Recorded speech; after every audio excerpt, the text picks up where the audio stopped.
Hi, and welcome to this supplementary video to the paper Sex Allocation Theory for Facultatively Sexual Organisms Inhabiting Seasonal Environments, the Importance of Bet-hedging. In this video, I will try to give you an understanding of the general principle of the algorithm we use in the paper. In the paper, we wanted to investigate the evolution of the seasonal timing of sexual reproduction and dormancy as a bet-hedging strategy. We consider a Daphnia-like system where females can switch between asexual and sexual reproduction and dormancy is coupled with sex. The sexually produced dormant eggs are the only means to survive harsh periods such as winter freezing or summer droughts. Thus, sex is crucial for long-term survival of a lineage and males are needed for sex. But when should they produce males and mate with them when information of the season end is imprecise? To model this question, we want to approximate the optimal strategy using a genetic algorithm. To be able to optimize a strategy, we need a measure of fitness of it. And for this, we use the approximation of geometric mean fitness following Starfelt and Kokko 2012. In their paper, they used geometric mean over different seasons as a measure for fitness. But the fitnesses themselves are determined in kind of a black box. The link from the environmental conditions and the strategy to the fitness is assumed and not derived, so it is hidden from view. An input to this black box leads to the fitness based on geometric mean calculations. And here we extend this approach and calculate the population dynamics within each season to explicitly model the process behind the black box. As an input, we start with a residence strategy which has a probability for producing males and for reproducing sexually at every breeding cycle. In this example, there are 10 potential breeding cycles in a season, and at every reproductive event, they reproduce sexually with a probability of 0.2. This is represented in the row with the S values. And if they reproduce asexually, they produce 50% males. This is the row with the M values. Using equation 2a and b, and assuming that the asexual clutch size is constant and they always produce, in this example, 10 offspring, we can then calculate the number of males and females at each breeding cycle. Then, the algorithm creates a mutant strategy for S and M, which deviates at every breeding cycle a bit from the residence strategy, as you can see here. By using now equation 3a and b, we can again calculate how many females and males are produced by the mutant living in an environment full of residents. Note here that with the mutant we start off with much fewer individuals to reflect the initial rarity of the mutant.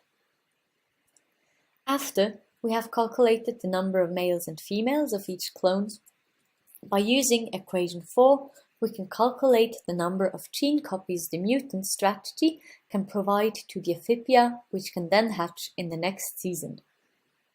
The last column is good for checking how well the mutant did if the season was really long and only ended after Tmax breeding cycles. But the point of the exercise is to see what happens to geometric mean fitness when some seasons are short and some are long. So let's say we want to know what is the fitness of this strategy in an environment where the season can end anywhere between the 6th and the 10th breeding cycle, and thus each of the blue shaded seasons can be the last one. Short seasons lead to a smaller number of amphibia produced than long seasons, as we can see in the last row.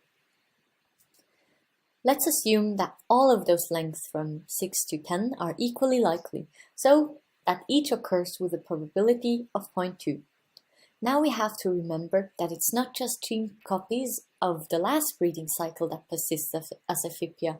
The previously produced ones are also available in the future. We need to calculate the cumulative sum of the gene copies following equation 5. And then we take the geometric mean of this cumulative sum multiplied with the probability that the season actually ends at a certain breeding cycle. And this is what the interior of the black box looks like. We have used a bookkeeping approach to see how the different GT values are formed by the within-season dynamics. And thus, In our example, we do the following. We take the natural logarithm of the number of gene copies that can be passed to the next generation times the probability that a certain season actually ends after this breeding cycle, plus the same for the next breeding cycle, and so on until we reach Tmax. Of course, the mutant fitness on its own tells us little. We need to know if this was better than what the resident was already achieving. A resident's fitness in a population of residents can be evaluated just like that of a mutant. Now we can compare the fitness of these strategies, and we see that the mutant has a higher fitness. The resident was therefore invadable and can be replaced by the mutant.